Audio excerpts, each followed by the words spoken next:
আসসালামু আলাইকুম, কেমন আছেন সবাই? প্লিজ এই ভিডিও দেখার পর আপনার মনে চাইলে কমেন্ট বক্সে আমার গোষ্ঠী উদ্ধার করতে পারেন। হুজুরের একটু হাগু কষা আছে, তাই হুজুরকে ব্যায়াম করাচ্ছে যাতে হুজুর করতে পারে, মানে টয়লেট। হুজুর মনে হয় অনেকদিন ধরে ব্যায়াম করেনি। হুজুর এই মাহফিলে আসলে অনেক লাভই হলো হুজুরের, কারণ হুজুর ফ্রিতে ব্যায়াম করতে পারলো, হাতে হুজুরের হাগু কষাটাও বের হলো।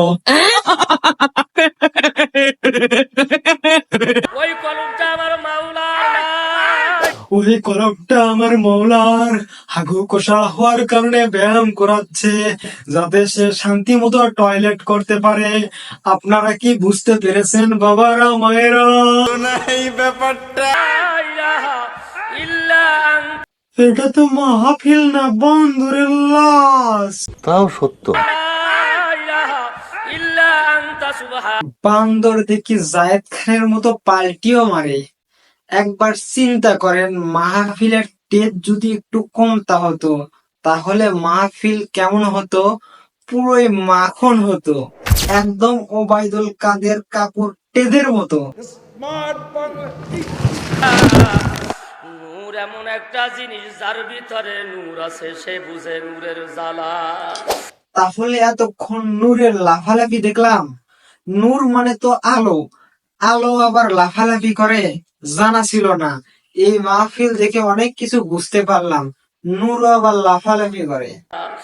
যার ভিতরে আমার মাওলার নূর নাই, আল্লাহু আকবার, ওই যার ভিতরে নূর নাই সে এরকম বান্দরের মতো লাফালাফি করতে পারে না। একেই বলে উত্তেজিত হুজুর। সে আল্লাহকে ডাকলো না হাঁটতে বসছে কিছুই বুঝলাম না। একবার ডাকটা শুনে যান ভাইরা।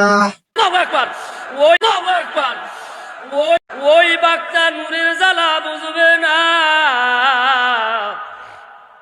আসলে সে নূরের জ্বালা বুঝবে না, কারণ সে বান্দরের মতো লাফালাফিও করতে পারবে না। কারণ এরকম কষা হাগা হওয়া হুজুরের হাগুও ঠিক মতো পরিষ্কার করতে সাহায্য করতে পারবে না। সে কারণে সে এরকম নূরের জ্বালাও বুঝতে পারিবে না। ইল্লা আনতা সুবহানাকা ইন্নী কুনতু মিনাজ জালিমিন। আল্লাহু আকবার, আল্লাহু হাজিরিন। এই ওদিকে তাকাই না।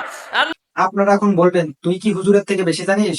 যে হুজুর আল্লাহকে ডাকা সম্পর্কে জানে না, সে হুজুর আপনাদেরকে কি শিক্ষা দিবে? তাহলে শুনুন, সূরা আরাফ বলছে, তোমরা আল্লাহকে ডাকো বিনয়ের সাথে এবং গোপনে। আয়াতটা চেক করতে পারেন, আয়াত হচ্ছে 55। আল্লাহু হাজিরিন। আশা করি কথাগুলো বুঝতে পারছেন। এই হুজুরকে এবং এই মুরিদকে যদি মাহফিলের লোকজন ইচ্ছা মতো কাঁচা কঞ্চিতে পিটাতো তাহলে মাহফিলের সৌন্দর্য বুঝতে পেতাম। সো আজকের ভিডিও পর্যন্তই, দেখা হচ্ছে নতুন কোনো ভিডিওতে। যদি ভিডিওটি ভালো লাগে লাইক দিবেন এবং একটি শেয়ার দিয়ে দিবেন।